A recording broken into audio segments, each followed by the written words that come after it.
I'm here to recall a heartbreaking experience. I tried to type down every detail so that investigators could possibly connect, or at least do something about it. Unlike Disney. One day, my niece and I were at Disney World for her birthday. She loved the ride Splash Mountain and wanted to ride it before it would be rethemed to Princess and the Frog. I loved her so much, so her mom and I promised her birthday wish would happen, and just her and I went. She flew in from Michigan with her mom, or my best friend, but my niece calls me her aunt, so that just caught on. And I already lived in Florida. My niece and I left without her mom, and were at Frontierland, when a guy in the Briar Rabbit, he's the main character on Splash Mountain, by the way, mascot costume came, and said he was gifting random kids free Splash Mountain merchandise, as a little farewell to the ride, since it would be closing soon. He said he would take around 2 or 3 kids at a time into the room, which he never mentioned a name, or really where it was, with him. And the kids got to pick out toys. So I let my niece go because I knew that she would just love it. I remember the Briar Rabbit costume being very friendly with my niece. He held her hand and they walked a few ways, and I figured that I would just follow them. Couldn't hurt, right? They met 2 other small families. And by small, I mean just 1 kid and their parent or guardian. And the kids too left with Briar Rabbit and my niece, while the other parents followed along, just like what I did. They reached the room, which was right on the side of Splash Mountain, specifically where no one could see it. The Briar Rabbit mascot costume opened the door and noticed I was there watching, so he waved right before going inside with my niece. Couldn't help but wave back. You know, I too loved Disney. Me and the other parents waiting just gave some small talk. I'll admit it was pretty awkward, so we just waited. It was about 5 or 10 minutes later, though, when I realized something was wrong. I went up to the door and tried opening it, but it was locked, which I hadn't figured because Briar Rabbit and the kids were already in there. My stomach gave me a light feeling, and I, plus the other parents, went to a cast member. We told them what happened calmly. One half of me believed that the guy accidentally locked the door, which I swore to myself was the reason why it was locked. But the cast member didn't know what we were talking about, and asked us to show him what door we were referring to. But we couldn't find where the door was because it was out of view from everything else.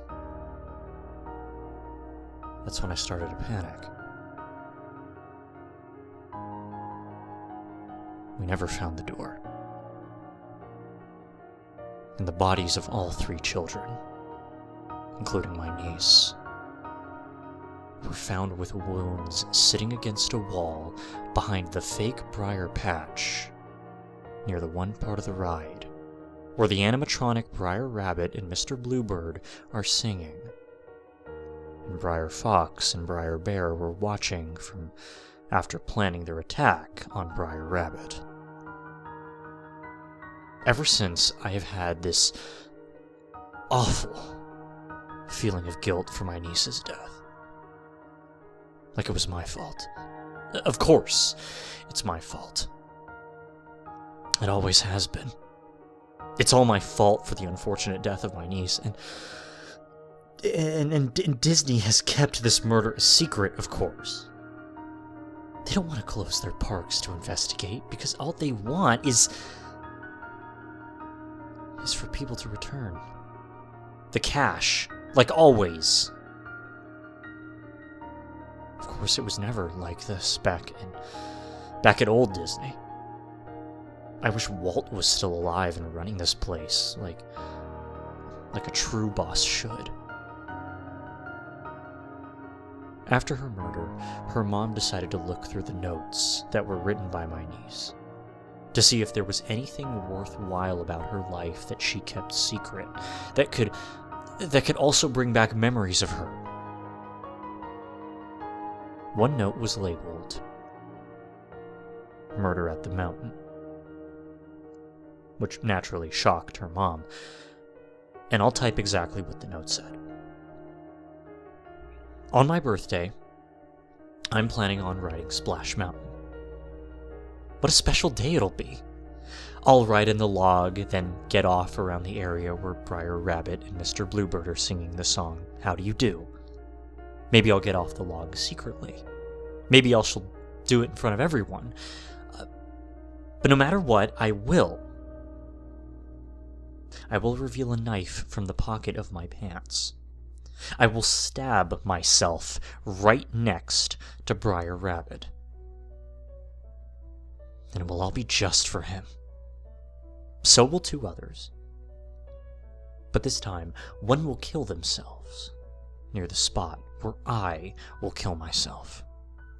Right next to Briar Bear, who will be watching from afar. And one will kill themselves next to Briar Fox, who will be in the next room, past the room where Briar Rabbit and Mr. Bluebird are singing. I will prove to everyone that Briar Rabbit matters, that Song of the South matters, and that Splash Mountain matters. I'm hoping my movement will prevail and prove the valuable Splash Mountain is worthy of being kept. Hopefully everyone will know of my death and realize someone killed themselves for the worthiness of this ride.